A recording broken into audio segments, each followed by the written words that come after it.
Hi, and welcome to Free Feet, the Goulburn Valley Netball Show. This is a part of the Super Saturday Sports Show that you can listen to as to keep up to date with all things happening on the courts in the Goulburn Valley League.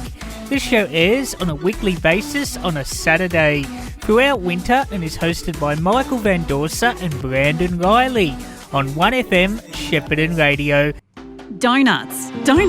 Did someone say donuts? Who doesn't love a donut? Donuts and coffee on the go at Donut A Go-Go on Vaughan Street in Shepparton. Watch your cinnamon donuts cooked freshly in front of you. All of our donuts are made fresh daily.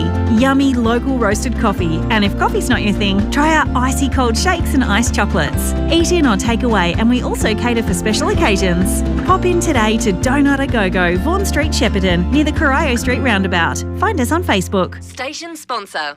And we're in the GoTAFE GV Netball Report with thanks to Donut A Go-Go on this Saturday morning and Jackie Hudson for the second time in season 2021 live in the studios. How are you, Jackie? How's your week been? Yeah, it's been a great week, thanks, Stats. Good, nice to see a bit of sunshine again out there, a bit fresh this morning, but hopefully we'll have a great day of netball. Yeah, and it's going to be a ripping day. At least it's not going to be like Melbourne. It's a lot of rain about in Melbourne, but up here it's just saying overcast conditions. Yes, yeah, it is, but the sun's shining at the moment, so fingers crossed it stays that way for most of the A-grade games at 2:15 this afternoon. And what do you got for us in the other grades, Jackie, just to kick it all off, and then we'll have a bit of a chat about A-grade? Yeah, well, obviously in B-grade last week, Echuca were big winners over Mansfield. Rochester were far too good for Marupna. Shep United, big winners over Tat. Shep's Bears defeated Seymour, and Kyabram had a win, as did the Shep Swans over Benalla and Euroa, respectively. In B-Res, we saw Kyabram get up by 14 goals. Rochester by 15. Echuca had a big win over Mansfield. The Swans snuck home by 4 goals over Euroa, and Seymour got over the line by 9 over Bears. Shep United and Kyabram were big winners again over Tat and Benalla. Tat. In the 17 and unders, Kai were far too strong for Benalla. Rochester got over in what we talked about as being one of the big matches for our 17 under comp last week by 4 goals. Echuca were far too strong for Mansfield. Shep Swans were too good for Euroa. Shep United defeated Tatura, and the Bears were too strong for Seymour by 11. And in the 15 and under competition, it was Marupna who got over the line over Rochi. Bears far too strong for Seymour. Kyabram defeated Benalla. The Swans were big winners over Euroa. Echuca 66 defeated Mansfield 16, and Shep United 43 defeated Tatura 5. Yeah, interesting times. I notice it's similar. The Echuca and United girls in all divisions, let alone A grade, they seem to be a familiar theme right throughout with those two clubs in particular. Yeah, extremely competitive, aren't they? And they have been for a couple of years, particularly in the junior grades, and it's why their seniors are able to maintain top 4 positions in all grades because of the way that they develop and the strength that they have in their 15s and 17s. So we can see them figure prominently in the finals already in all 5 grades of netball. And in fact, in the under 17s today, it's going to be really interesting. Of course, undefeated Rochi and United undefeated as well. Yep, probably a match of the day over at Rochester today, that game, but in the 17 and unders, a replay of some fantastic matches when the girls were in their 15 and under competition, a couple of years ago, and those girls going head to head again, both undefeated, is a massive clash. And Echuca, I noticed in the under 17s, just snapping on the heels in third place, just behind, just ready to pounce. Yeah, they are absolutely. So we've interesting that Rochi convincingly beat Echuca a couple of weeks ago in the 17s, but United last week just scraped through by 1 goal. So, but Marupna, United convincingly beat Marupna in the 17s, and Rochi just scraped in by the 4th. So, so it's going to be an interesting match, and who plays a better netball on the day, I think, is what it will come down to. And Jackie, the A grade last weekend? We saw the Swans get up by 7 goals over Euroa. Marupna were too strong for Rochester, as was Shep United over Tat. Seymour got up 43-37 over the Bears. Benalla recorded another win, 39-30 over Kai. Echuca were far too strong for Mansfield, 79-24. Look, for Kyabram, at least that they were a bit more competitive. Look, I know it was 9 goals in the end, but, but they held Benalla to under 40 goals, so 39. So that defensively, they seem to be getting better, Kyabram. Certainly improving each week, and as I said, that's probably the fact that they're just lacking another key experienced player, more so in that probably in that defensive end and in that goaling circle if Sarah Kent's not playing in there to keep them on check. So certainly a big game against Kyabram for Kyabram today against Mansfield. With both teams really desperate for a win. And I noticed in that they go in the favourites today, Kyabram. Just noticed out of the tipsters in the Shep News all went for Kyabram. So it's going to be interesting. I'll be a little bit different. I'll go for Mansfield just to upset the apple cart a little bit. But, it's going to be interesting, but we'll preview that. But the first game on the agenda, Jackie, for today is at the Benalla Showgrounds. This should be a cracker. The Premier Seymour take on Benalla. They have to travel to Benalla, Jackie. Yeah, they do. And Seymour are just going about their ways and, doing everything they can at the moment just to maintain the 4 points. And they're still, week in, week out, they've got a couple of players, key players missing. Last week it was Sarah Sikowski and Sarah Douglas were both missing from their lineup. Yeah, Sarah Sikowski's big. Yeah, and so they still had a 7-goal victory or a 6-goal victory over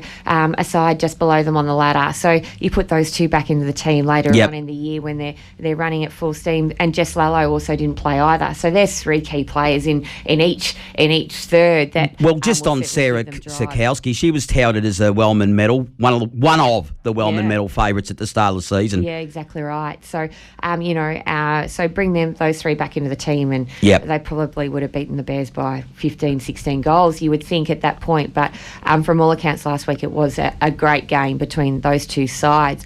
But, Ellie O'Sullivan, Rosie O'Sullivan are fantastic goalers in their own right. So Jess Lalo just adds another string to that bow in that mid-court. Livia Barry, Lucy Zotti and Bridie Cantwell are all young players now being given the opportunity through that mid-court. And then Nikita Singe and Courtney Aldis, who's one of our 15 and under interleague coaches or association champ coaches, certainly did the job last week for them. So and they didn't need to use their bench. They just maintained those 7 girls for the seven positions all day, and they did the job for them. Benalla are certainly getting better as well, and we've seen them seen the improvement each week, and that's obviously through the fact that they're starting to get used to playing with each other now, but also for the work that Robin Smith's doing down there as well. Georgie Uberang and Bridget Hill are playing really well in goals. Chloe Hill's been a great inclusion into that defensive end with the 2 Rhiannon Delahenty and Rhiannon Tyshirt. Casey Pelprad and Isabella Riley's been playing some really lovely netball, and then Kate Sides just adds some experience when they've got some real young girls coming up into that mid-court. Kate Symes provides some really good experience for them too, but I think Seymour will be too strong today. It's an interesting little game because Benalla are 7 for 3-3 record, trying to keep in touch with the top 6, keep their season alive. Yet Seymour, of course, the defending Premier, lie 4-1 in a congested top 2 or 3 to try and elevate into, of course, that top 3 spot. So the loser today, especially, I suppose, Benalla could really lose touch with the finals, and Seymour go back to the pack a little bit if they lose today. Yeah, I think you'll find the margin, depending on what team Seymour has available, will probably end up 20 goals if they've got their top side in. And I see Seymour as being out in the top 3 sides of our competition, and I don't think they'll have any issues today. I think that Benalla will continue to press, and it'll probably come down to a luck of the draw as which teams they need to play twice. They'll be certainly hoping that they get the likes of Kai and Mansfield and even Euroa to some extent, and Rochi again to try and maintain as close as they can to that top six. Shepparton at the ball courts at Deakin Reserve. Of course, the girls from Harold Street host Tatura today, Jackie. Shepparton are in sixth spot, 3-3 record. Tad have only had the one win this season, and you would think Shepparton may be too strong at home, but Tad are a quirky side. They are a quirky side, and it probably comes down to, again, player availability and whether they can give a four-quarter performance.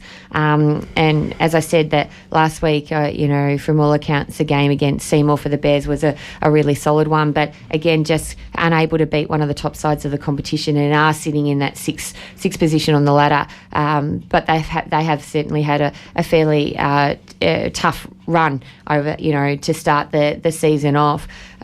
Again, Ellis side bottom, Hannah Crawley and Ellie Dowling rotating through the midcourt. Tanner Edwards is starting to find her feet through the midcourt with Justina Todd and Erin Scott, and then through that defensive end, Adriana Oliver, Morgan Gibson and Ash Can have been rotating through that there as well. But for the Tat side, again, they've been able to use or are using a number of young girls, young 17 and under players, and exposing them to as much netball as they can at the top level. And just last week really struggled against a very, very strong Shep United side. But Rory Walls and Steph Gorey are certainly continuing to work themselves out in the goal circle. Elsie Boyer and Laura Ryan are playing some really lovely netball, as is Taylor Rokar, and Laura Kilpatrick and Georgia Ryan are working hard in defence. But it's the ability to be able to give the players like Charlotte Gray and Taylor Albury-Mills in particular some experience on the court at some point is certainly going to hold Tatura in good stead. But the Bears should win this one quite comfortably, I think, depending on which team comes to play. It'll be interesting, Jackie. And I know that Tatura in the off-season were touting that they were going to elevate a few youngsters as well. I know all clubs do it, but they signalled that in the off-season. Yeah. This is going to be an interesting little game for so many different reasons at the Kyabram Recreation Reserve. In fact, the Mansfield girls have to travel 2 weeks in a row to the Shire of Campaspe. Yeah. They're at Echuca last week. This week they find themselves in Kyabram. Kyabram taking on Mansfield, both yet to win, Jackie, in season 2021. And I'm one of those selectors in the Shep News that's picked Kyabram to get up in this one. And I was a bit torn going through the last few weeks of their scores and who they've lost to and how much they've lost to. And I've probably seen more improvement in the Kyabram team's performance over the last couple of weeks than Mansfield. And again, having to get up early and travel is a tough task, but at least they've got it now out of the way 2 weeks in a row, 2 long trips, and they don't need to do it again. Ellie Rose Kipping and Amy Dixon-Riley last week played nice and lovely netball in the goal circle. Cassandra Dolling is a young junior being given the opportunity now through the midcourt, rotating with Dempsey Brown and Kate Challen.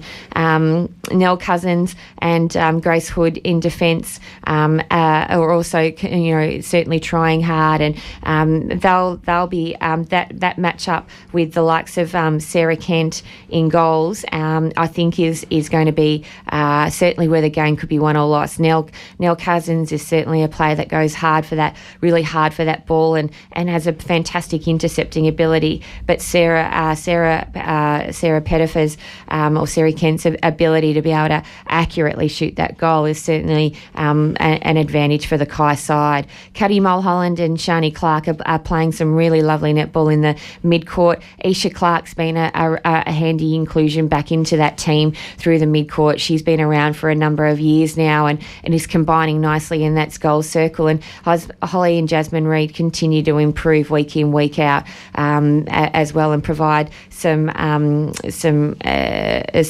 added youth to that Kyabram team. Monique Williams, we talked about a couple of weeks ago, is now starting to play more netball, and again in that defensive end is certainly an added bonus for the Kai team. So I'm going to stick with Kai, but this is probably going to be a pretty tight match. I can understand how it is a hard one because just having a look at the ladder, of course, Mansfield are 11th, Kai are 12th at the moment, but Kai in attack better than Mansfield, 156 goals to 137 this season, but in defence, it's the other way around. Mansfield are better in defence than Kai. So it's going to be a battle of attack versus defence. Yeah, absolutely. And that's why the inclusion of Monique Williams into that defensive lineup over the last couple of weeks is really important for the Kyabram side. But as I mentioned, Nell Cousins has been playing some really lovely netball, and as it's more of her ability, not because she doesn't have a lot of height in the goal circle, it's probably her ability to read the play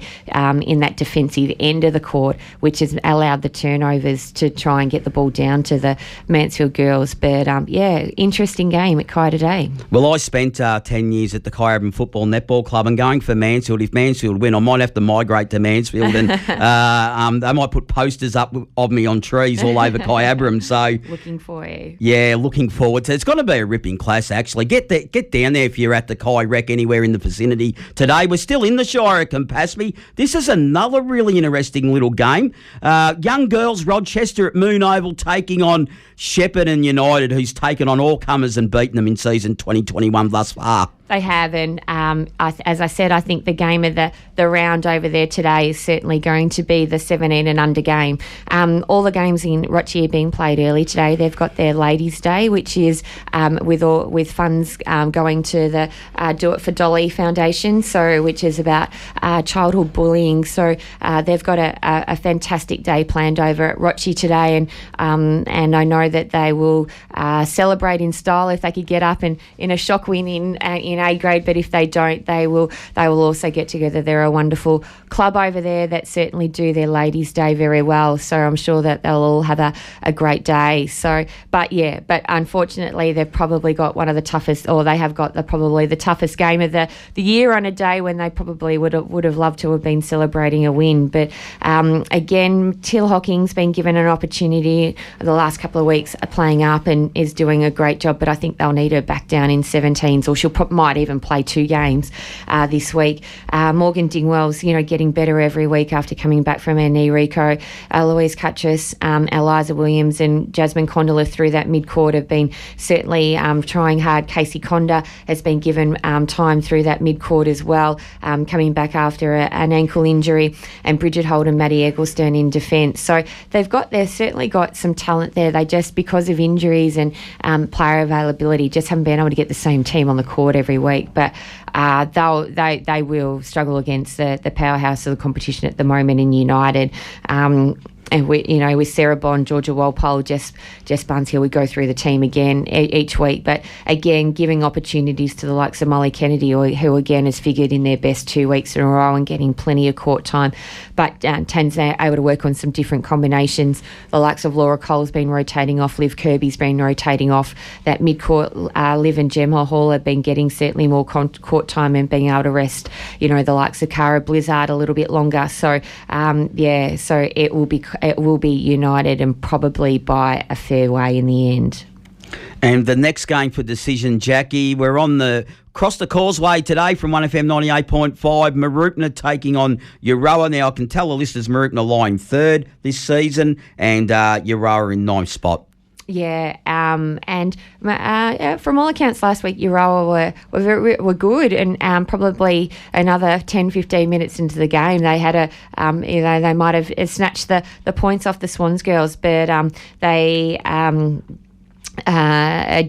I think they'll find again Mooroopna that little bit tougher than the Swans girls this week. And again, a full lineup. I'm assuming a full lineup. Di will have to choose one with Asher Gray, Bree Hanslow, Dana Williams, Elle Brooks back in the lineup, Georgia Cattuso, Maddie Wong, Pagan Impey, Shelby Britton hopefully is around again this week, and Taylor Lloyd, and the opportunity. And again, she has young ones in Jasmine Burke and Jasmine Clark sitting on her bench. I'm sure waiting to give them an opportunity to jump on the court in A grade.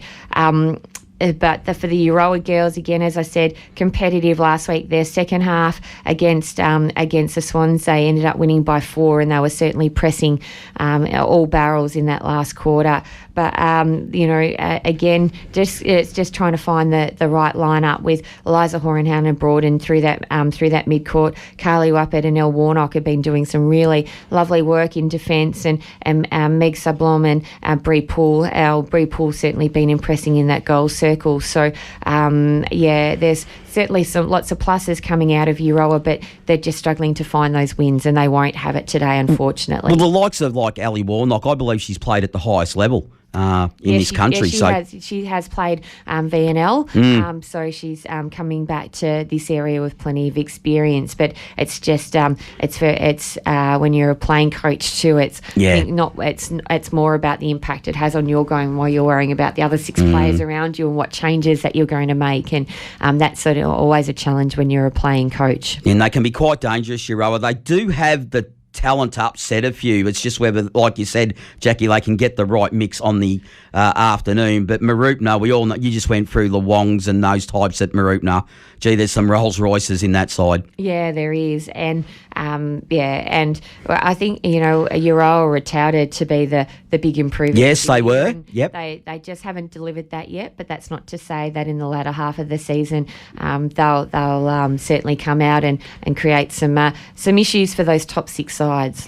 And I reckon this game will be an absolute belter today. The Shepherd and Swans on the Princess Park netball courts host Echuca.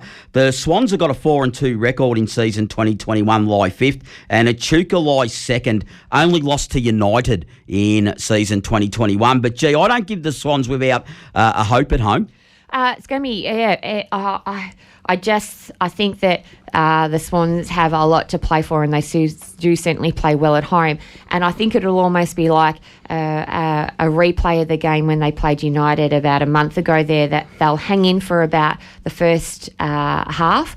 And I just think that the depth of the Echuca lineup will push forward, and they'll probably end up having a fairly solid win. The Swans girls are lacking a couple of players this week, and that means that they're going to either be relying on the likes of either Ash McMahon, if she's given another opportunity from the 17s, or bringing up a couple of players from their B grade side and rotating more of a squad.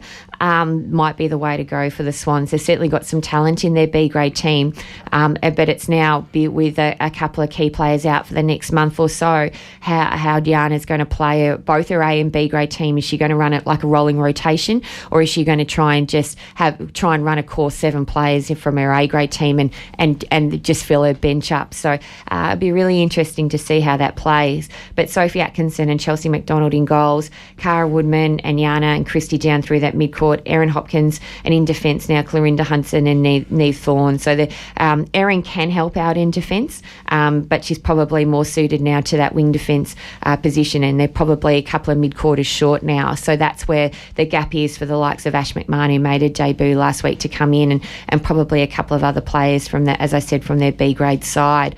Echuca, though, each week, I love seeing their side on a Friday night, and the rotations again that they make between their A and B grade squads. With Sheridan Town Road, Belinda Lees, Charlotte Groves last week played a half in wing attack and then moved into goals in the last half.